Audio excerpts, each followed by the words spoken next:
ایمان والو اگر مشرکین نجس ہیں لہذا مسجد حرام کے قریب نہ آئیں اس سال کے بعد، وَإِنْ خِفْتُمْ عَيْلَةً تمہیں اگر محتاجی کا خوف ہے تو اللہ تمہیں اپنے فضل سے غنی کر دے گا اگر چاہے گا۔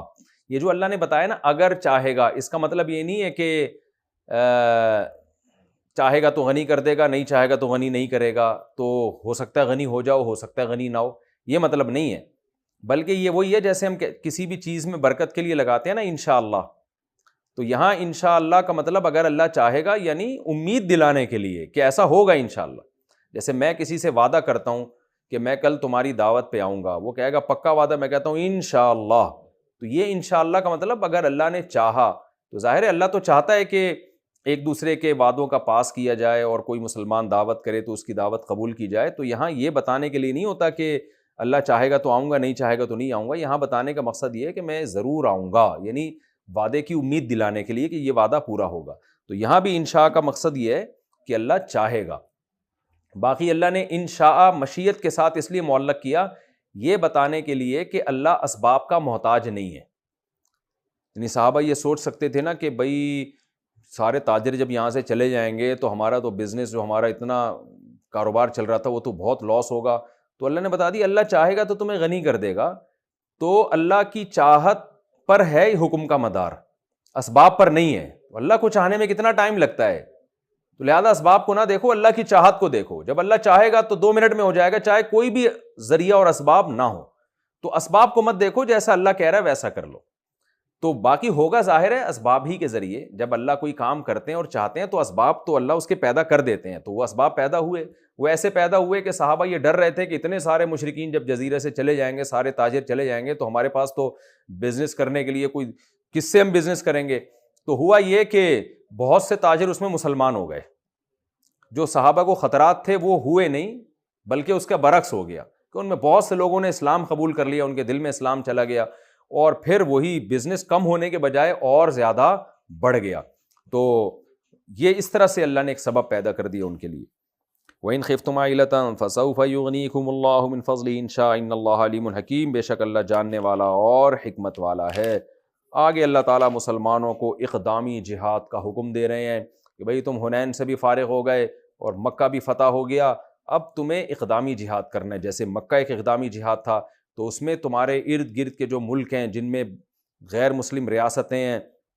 روم اور فارس کے سلطنتیں ہیں، بڑی بڑی عیسائی ریاستیں تھیں، اور یہودیوں کے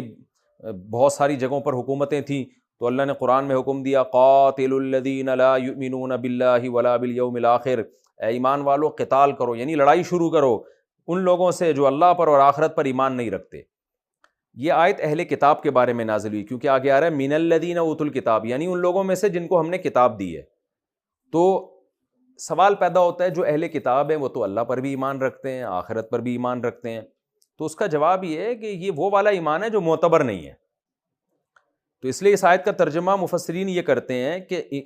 لڑو ان لوگوں سے جو اللہ پر ایمان نہیں لاتے، یعنی وہ ایمان جیسا ایمان لانا چاہیے، کیونکہ جب سارے پیغمبروں کو مانو گے تو پھر وہ والا ایمان معتبر ہوگا۔ اللہ کی آدھی بات لے رہے ہو آدھی نہیں لے رہے، تو اس کا مطلب اللہ کو نہیں لے رہے، اللہ کو مان ہی نہیں رہے ہو تم۔ جیسے ہم کوئی بد عمل بھی ہو نا تو ہم اس کے بارے میں کیا کہتے ہیں کہ یار تیرا تو ایمان ہی نہیں ہے، وہ کہتا ہے میں تو مانتا ہوں خدا کو، بھائی مانتا ہے تو خدا کی کیوں نہیں مانتا، اس کے حکام پر عمل کیوں نہیں کرتا؟ تو یہاں بھی مطلب یہ ہے کہ ایسے ایمان جیسے ایمان لانے کا حق ہے۔ تو آخرت پر ایمان نہیں لاتے، کیا مطلب؟ ایسا ایمان لانا جیسا ایمان لانے کا حق ہے۔ اگر پراپر ایمان ہوتا تو اللہ کا خوف ہوتا، اور اللہ کا خوف ہوتا تو محمد صلی اللہ علیہ وسلم پر ایمان لاتے۔ اس لیے قرآن کہہ رہے ہیں ان لوگوں سے لڑو جو اللہ پر ایمان نہیں لاتے، ایسا ایمان جیسا ایمان لانے کا حق ہے، اور نہ آخرت پر ایمان لاتے ہیں، ایسا ایمان جیسا ایمان لانے کا حق ہے۔ وَلَا يُحَرِّمُونَ مَا حَرَّمَ اللَّهُ وَرَسُولُهُ، اور اللہ اس کے رسول جس چیز کو حرام کر دیں اس کو یہ حرام نہیں کرتے، یعنی عملاً اس کو حرام نہیں کرتے، اس کو پھر بھی حلال سمجھتے ہیں۔ تو ظاہر ہے یہ تو ایسا ہی کرتے تھے جب نبی صلی اللہ علیہ وسلم اللہ کے سچے نبی ہیں، آپ نے بتا دیا یہ حلال ہے یہ حرام ہے، تو یہود و نصارہ کو ماننا چاہیے تھا، لیکن وہ نہیں مانتے، تو یہ ان کی برائی بیان ہو رہی ہے۔ وَلَا يَدِينُونَ دِينَ الْحَقِّ، اور جو دین برحق ہے اس کو اختیار نہیں کرتے، منسوخ شدہ مذہبوں کو فالو کر رہے ہیں۔ جب اسلام آ گیا تو سارے مذاہب منسوخ ہو گئے، اس برحق مذہب کو فالو نہیں کرتے۔ من الذین اوتوا الکتاب، یعنی وہ لوگ جن کو ہم نے کتاب دی ہے، ان سے قتال شروع کرو، ان سے لڑو، حتیٰ یعطوا الجزیہ، کب تک لڑو؟ جب تک وہ جزیہ نہ دے دیں، عن یدن،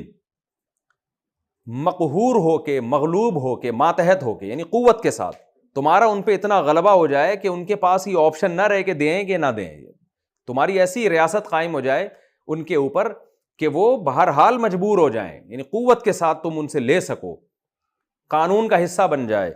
وہم صاغرون، اور وہ ماتحت ہو جائیں اسلامی ریاست کے۔ صاغر کا مطلب ہوتا ہے کمتر، یعنی یہاں مراد ہے وہ غالب نہ ہوں بلکہ وہ ابھی ان کی ریاستیں ہیں، اس کے برعکس تمہاری حکومت قائم ہو جائے، یعنی اسلام کی حکومت قائم ہو جائے، ان لوگوں کی ریاست قائم ہو جائے جو اللہ پر، آخرت پر ایمان رکھتے ہیں، اللہ اس کے رسول کے قوانین کو فالو کرتے ہیں، ان کی ریاست قائم ہونی چاہیے، اور یہ تمہیں جب تک جزیہ نہ دیں اس وقت تک تم ان سے قتال کرتے رہو۔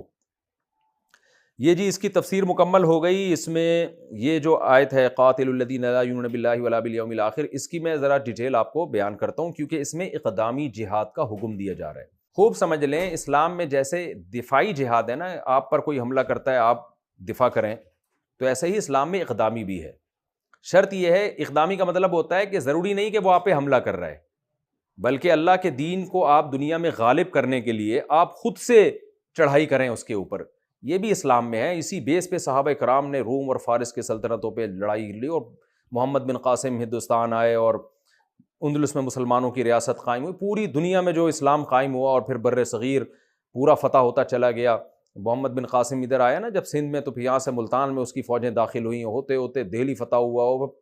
پھر ادھر سے برما، ادھر سے بنگلہ دیش، ادھر سے حضرت عثمان کے دور میں کابل میں اسلامی فوجیں داخل ہوئیں، پھر 7ویں صدی ہجری یا 6ٹھی صدی ہجری کے قریب قسطنطینیہ مسلمانوں نے فتح کیا۔ تو یہ ساری لڑائیاں اقدام ہی تھیں، اس میں ایسا نہیں تھا کہ غیر مسلم حملہ کر رہے تھے بلکہ مسلمانوں نے پہل کی ہے۔ تو یہ وہ اقدامی جہاد ہے۔ اس کے جائز ہونے کی سب سے پہلی شرط یہ ہے کہ آپ کا کوئی خلیفہ ہو، کمانڈر ہو، اور آپ میں اسباب کی دنیا میں لڑنے کی طاقت بھی ہو۔ کتنی طاقت؟ وہی جو میں پچھلی تفسیروں میں بتا چکا ہوں، کم از کم اتنی ہو کہ 1 اور 2 کا ریشو ہو، کہ آپ کی طاقت دشمن کے مقابلے میں کم سے کم آدھی ہو، اسلحے کے لحاظ سے بھی، افرادی قوت کے لحاظ سے بھی، اور پھر آپ کو اسباب کی دنیا میں امید ہو کہ ہم غالب آ جائیں گے، اور پھر وہاں اپنا تسلط برقرار بھی رکھ سکیں گے۔ ایسا نہ ہو کہ غالب تو آ جائیں گے لیکن پھر اتنی طاقتیں ہم پہ ٹوٹ پڑیں گی کہ ہم اس قبضے کو برقرار نہیں رکھ سکتے، پھر بھی جائز نہیں ہے۔ تو یہ تمام خطرات سے اگر آپ مامون ہو تو پھر اسلام میں دفاع کے ساتھ ساتھ اقدام کا حکم ہے کہ آپ نے پہل کرنی ہے۔ یہ وہ جہاد ہے جس پر غیر مسلم بہت اعتراض کرتے ہیں کہ یہ کیا بات ہوئی کہ آپ خود سے حملہ کر رہے ہیں۔ تو دیکھیں، یہ پہلی بات تو یہ کہ یہ عیسائیوں میں بھی تھا، یہودیوں میں بھی تھا، ان کی بھی آسمانی کتابوں میں اقدامی جہاد کا حکم ہے۔ تو یہود و نصارہ کو تو ہم انہی کے مذہب سے قائل کر سکتے ہیں، تورات اور انجیل میں، اور ان کی جو داؤد علیہ السلام کی ریاست اور سلیمان علیہ السلام کی خلافت دنیا میں قائم ہوئی ہے، تو وہ تو اقدامی جہاد کے ذریعے ہوئی ہے۔ ایسا تھوڑی تھا کہ سلیمان علیہ السلام پر غیر مسلم کفار حملہ کرتے تھے اور سلیمان علیہ السلام جوابی کارروائی کرتے تھے۔ سلیمان علیہ السلام نے تو، جب ہدہد نے حضرت سلیمان علیہ السلام کو آ کے خبر دی ہے کہ ایک ریاست ہے ملکہ سبا کی اور وہ لوگ سورج کی عبادت کرتے ہیں، تو حضرت سلیمان علیہ السلام نے ملکہ سبا کو دعوت دی، اسلام لے آؤ ورنہ میں فوج لے کر آ رہا ہوں چڑھائی کرنے کے لیے۔ یہ واقعہ تو یہود و نصارہ کی کتابوں میں بھی لکھا ہوا ہے۔ تو ان کے پیغمبروں نے بھی اقدامی جہاد کا حکم دیا۔ ملکہ سبا نے خود تھوڑی حملہ کیا تھا حضرت سلیمان علیہ السلام پر، بلکہ حضرت سلیمان علیہ السلام نے خود سے حملہ کرنے کی دھمکی دی ملکہ سبا پر کہ میں خود اپنی فوجیں لے کر آؤں گا، لا قبل لہم بہا، کہ جس کا تم مقابلہ نہیں کر سکتے، ایسی فوجیں لا رہا ہوں میں۔ تو یہ جو اقدامی جہاد ہے یہ یہودیوں میں بھی تھا، عیسائیوں میں بھی تھا، اور اسلام میں بھی، تمام آسمانی مذاہب میں ہے۔ تو یہود و نصارہ تو اسلام پہ اس لیے اعتراض نہیں کر سکتے، بھئی یہ تو تمہاری بھی خلافتیں اسی اقدامی جہاد کی بیس پہ قائم ہوئی ہیں۔ اور جو غیر مسلم ہیں وہ یہ اعتراض اس لیے نہیں کر سکتے، یعنی الزامی جواب دے رہا ہوں میں، تحقیقی میں جواب بعد میں دوں گا، کہ آج دنیا میں جہاں بھی ریاستیں قائم ہیں نا، وہ سب اقدامی لڑائی کے نتیجے میں ہی قائم ہوئی ہیں۔ جتنی بھی دنیا میں ریاستیں ہیں وہ سب اقدامی لڑائی کے نتیجے میں ہی قائم ہوئی ہیں۔ کہیں بھی ایسا نہیں ہوا کہ رہتا کوئی اور تھا اور وہی 4-6 لوگوں کی ریاست وہاں قائم ہو گئی۔ جتنے بڑے بڑے، خاص طور پہ سپر طاقتوں کو آپ دیکھ لو، سوویت یونین نے کیا کیا ہے، ساری دنیا کے ممالک پہ قبضہ کرتے کرتے اتنی بڑی ریاست بن گئی۔ افغانستان آیا تو مار کھا کے پیچھے چلا گیا۔ آپ امریکہ کی تاریخ اٹھا کے دیکھیں، ریڈ انڈین کو کتنا مارا گیا، وہاں آسٹریلیا کی تاریخ اٹھا کے دیکھیں، برطانیہ کی دیکھیں، برطانیہ تو پھیلتا پھیلتا پورے بر صغیر پر اس نے 100 سال مضبوط حکومت کی ہے، تو کیا وہ یعنی مسلمانوں سے اس نے کیا بھیک مانگی تھی کہ بر صغیر مجھے دے دو؟ وہاں بھی اس نے اپنی فوجیں بھیجیں اور پھر جو ہوا ہے ساری دنیا کو پتہ ہے۔ تو اس لیے یہ جو دنیا میں لوگ کہتے ہیں نا کہ یہ صرف اسلام تلوار کے زور سے پھیلا ہے، بھائی تلوار ہی کے زور سے دنیا میں ہر چیز پھیلی ہے۔ فرق یہ ہے کہ آپ نے اس تلوار کی طاقت سے زنا پھیلایا، شراب پھیلائی، سودی نظام پھیلایا، فیملی سسٹم کو تباہ کیا ہے، تو کیا اللہ کو یہ حق نہیں ہے کہ اللہ اہل اسلام کو حکم دے کہ تم تلوار اٹھاؤ اور اس تلوار کی طاقت سے تم زمین میں توحید کا نظام، نماز کا نظام، زکوٰۃ کا نظام، رشتہ داری جوڑنے کا نظام، بت پرستی کے خاتمے کا نظام کو دنیا میں تم نافذ کرو؟ تبھی تو قرآن کہہ رہا ہے الذین ان مکناہم فی الارض اقاموا الصلاۃ وآتوا الزکاۃ وامروا بالمعروف ونہوا عن المنکر، سورہ نور میں، کہ ہمارے نیک بندوں کو جب ہم حکومت دیتے ہیں تو وہ نماز کا نظام قائم کرتے ہیں، زکوٰۃ کا نظام قائم کرتے ہیں، نیکی کو فروغ دیتے ہیں، برائی، زنا، فحاشی، جوا، سٹا، ان چیزوں کو ختم کرتے ہیں۔ تو جس تلوار کے پیچھے یہ جذبہ ہوگا کہ ہم نے دنیا میں امن قائم کرنا ہے، ہم نے دنیا سے برائی کا خاتمہ کرنا ہے، اس تلوار کی اسلام آپ کو اجازت دے رہا ہے۔ جس تلوار کے پیچھے یہ جذبہ نہیں ہے، اس تلوار کی اسلام آپ کو اجازت نہیں دے رہا، چاہے وہ مسلمان ہی تلوار اٹھا رہے ہوں۔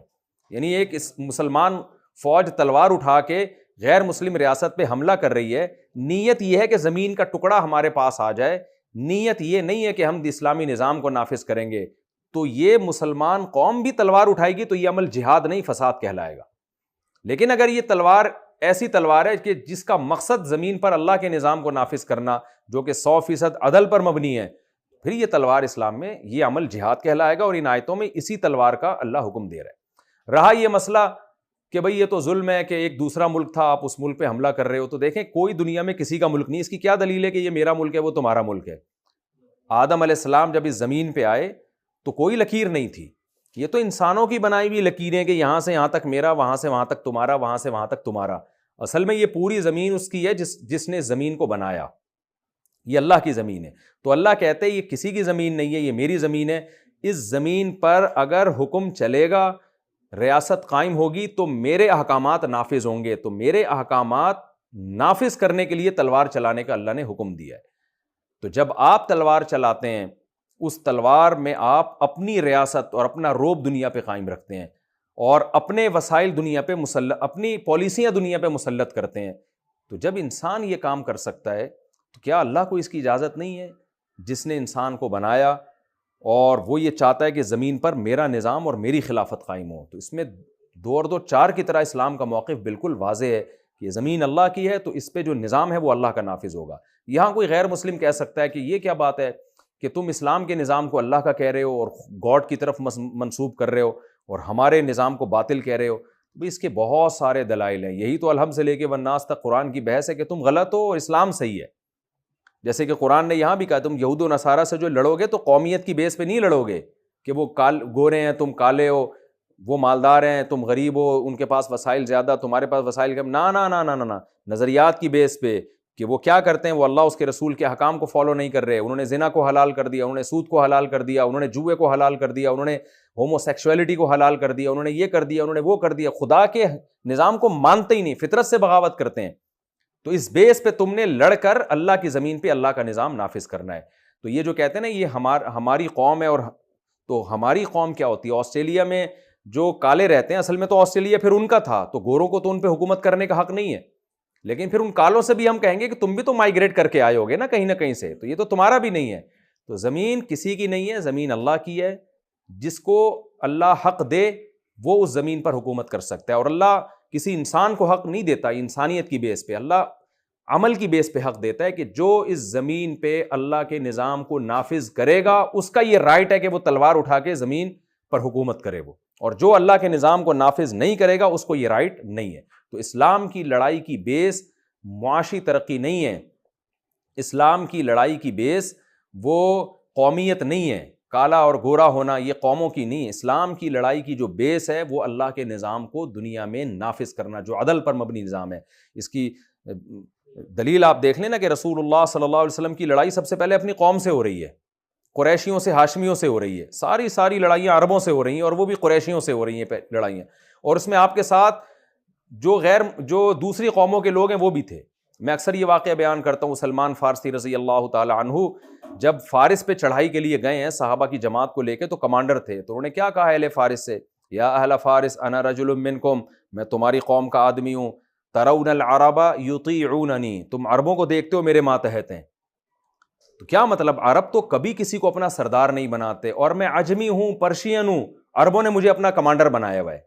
تو یہ حضرت سلمان فارسی اپنی قوم کو ترغیب دے رہے تھے کہ ہماری جو لڑائی ہے نا اس کی بیس صحیح ہے، اللہ کے حکم کے لیے ہم لڑ رہے ہیں، اور تم جو لڑ رہے ہو قومیت کی بیس پہ لڑ رہے ہو۔ تو قومیں تو تقسیم در تقسیم ہوتی چلی جاتی ہیں، اس کی تو کوئی انتہا نہیں ہے۔ تو بتا رہے تھے کہ ہماری جنگ نظریاتی ہے، لہذا تم ہم سے مت لڑو، ہمارے ساتھ شامل ہو جاؤ، ایمان لے آؤ تم بھی۔ تو کتنی بڑی دلیل دی حضرت سلمان فارسی نے کہ دیکھو عرب میرے ماتحت ہیں اور میں پرشین ہوں، فارسی بولنے والا ہوں۔ اور اسلامی خلافتوں میں بھی آپ دیکھ لیں، زیادہ تر خلافت یعنی جو بہت طویل عرصے تک خلافت اجمیوں کے ہاتھ میں رہی ہے، لیکن اسلام نے حکم دیا ہے کہ آپ کا خلیفہ اجمی ہو یا عربی ہو، بہرحال آپ نے اس کی اطاعت کرنی ہے، جنگ کا کمانڈر عربی ہو یا اجمی ہو آپ نے اس کی اطاعت کرنی ہے۔ تو یہ بہت اہم نقطے کی بات ہے کہ اس کو کہتے ہیں اقدامی جہاد۔ آج کل یہ جہاد ختم اس لیے ہو چکا ہے کہ مسلمان کمزور ہیں، طاقت نہیں ہے لڑنے کی، کیونکہ جب ہماری خلافتیں ختم ہوئی ہیں تو اب ہمارے لیے اپنا دفاع ہی مشکل ہو رہا ہے، الا یہ کہ ہم کسی ملک پہ چڑھائی کریں یا اقدام کریں۔ اب بظاہر ایسا ہی لگتا ہے کہ حضرت عیسیٰ علیہ السلام کے آنے سے پہلے، بظاہر ایسا لگتا ہے، حقیقت تو اللہ ہی جانتا ہے، ان کے آنے سے پہلے اب مسلمانوں کے لیے اقدامی جہاد شاید اسباب کی دنیا میں ممکن نہ ہو، واللہ عالم، حقیقت اللہ ہی جانتا ہے۔ یہ رکوع میں کچھ چیزیں رہ گئی ہیں، جزیہ رہ گیا ہے کہ جزیہ کا حکم کیوں دیا گیا، اس میں اہم پوائنٹ کی بات کچھ تھوڑی سی باقی رہ گئی ہے۔ تو انشاءاللہ اگلے رکوع میں، میں اگلا رکوع شروع کرنے سے پہلے اگلے ایپیسوڈ میں جزیے کے حکام، بلکہ میں ابھی مختصر کمپلیٹ کر دیتا ہوں 2 منٹ میں، تھوڑا سا ہمارا یہ ایپیسوڈ لمبا ہو جائے گا لیکن یہ رکوع ہمارا کمپلیٹ ہو جائے گا۔ یہ جو قرآن نے کہا ہے کہ جب تک جزیہ نہ دیں، تو جزیے کے حکام میں پچھلے لیکچروں میں بتا چکا ہوں آپ کو۔ ایک البتہ میں غیر مسلموں کی طرف سے ایک اعتراض کا جواب دوں گا، پھر میں انشاءاللہ اگلے رکوع کی طرف جاؤں گا۔ بعض غیر مسلم یہ اعتراض کرتے ہیں کہ تم لوگ اسلام میں یعنی لڑائی چھوڑنے کا حکم ہے اگر وہ جزیہ دے دے تو اس کو اس کے کفر پہ باقی رکھا جاتا ہے، گویا تم بھی تو ایمان کو فروغ کر رہے ہو نا، چند تھوڑے سے پیسے لے کے تم اس کافر کو چھوڑ دیتے ہو، جاؤ بھائی تم کفر پہ رہو، ہم تمہارے مندروں کی بھی حفاظت کریں گے، ہم تمہارے گرجا گھروں کی بھی حفاظت کریں گے۔ تو گویا کہ تمہیں اصل میں پیسے چاہیے تھے، جب کافر نے پیسے دے دیے تو تم نے اس کو اپنے حال پہ چھوڑ دیا۔ تو خوب سمجھ لیں یہ تعبیر غلط ہے۔ جزیہ جو ہے قتل کا بدلہ ہے، کہ کافر کو جنگ میں قتل نہیں کیا جائے گا یا جنگ کر کے قتل نہیں کیا جائے گا اگر وہ جزیہ دینے پہ آمادہ ہو جائے، یہ اس کی جان بخشی کا صلہ ہے۔ یہی وجہ ہے کہ جن کافروں کو قتل کرنا حلال نہیں ہے جنگ میں، ان سے جزیہ بھی نہیں لیا جاتا، بوڑھوں کو، بچوں کو، عورتوں کو، یہ 3 طبقے ایسے ہیں جن کو میدان جنگ میں قتل کرنے کی اجازت نہیں ہے۔ یہی وجہ ہے کہ ان تینوں قسم کے طبقے سے جزیہ نہیں لیا جاتا۔ تو جزیہ لیا جائے گا جوانوں سے، کیونکہ لڑا انہی سے جاتا ہے، قتل انہی کو کیا جاتا ہے۔ تو اگر یہ کفر کا بدلہ ہوتا، یعنی یہ گویا پیسے لے کے ان کو کفر پہ باقی رکھا جا رہا ہے، تو کفر پہ تو عورتوں کو بھی باقی رکھا جاتا ہے، بچوں کو بھی باقی رکھا جاتا ہے۔ یعنی جب بھی جنگ میں فتح ہوتی ہے مسلمانوں کی، تو تلوار کی زور سے کسی کو بھی مسلمان نہیں کیا جاتا، بوڑھوں کو بھی، جو غیر مسلم بوڑھے ہیں ان کو چھوڑ دیا جاتا ہے کہ ٹھیک ہے تم اپنے کفر پہ باقی رہو، تم اسلام نہیں لانا چاہتے تو نہ لے کر آؤ، بچوں کو بھی چھوڑ دیا جاتا ہے، عورتوں کو بھی۔ تو ان سے جزیہ نہیں لیا جاتا، کیوں؟ اس لیے کہ ان کا تو قتل ویسے ہی حلال نہیں تھا۔ جوانوں سے جزیہ لیا جاتا ہے کیونکہ ان کا قتل آپ کے لیے جائز تھا، تو قتل جائز تھا تو اس قتل کے بدلے میں ان سے جزیہ لیا جائے گا کہ ہم تمہیں معاف کر رہے ہیں، لیکن اس شرط کے ساتھ کہ تم ہمیں جزیہ دو۔ تو یہ اسلام کا ان غیر مسلموں پر احسان ہے کہ آپ تھوڑی سی رقم کسی سے لے کے اس کو قتل کرنے سے آپ معاف کر دیتے ہیں، چھوڑ دیتے ہیں۔ تو یہ حسن سلوک ہے اسلام کا ان کے ساتھ۔ تو خوب سمجھ لیں یہ جو جزیہ ہے یہ کفر کا بدل نہیں ہے، کفر کا معاوضہ نہیں ہے، یہ قتل سے بچانے کا معاوضہ ہے۔ اگر کفر کا معاوضہ ہوتا تو بوڑھوں، بچوں اور عورتوں سے بھی لیا جاتا، جبکہ اسلام میں جزیہ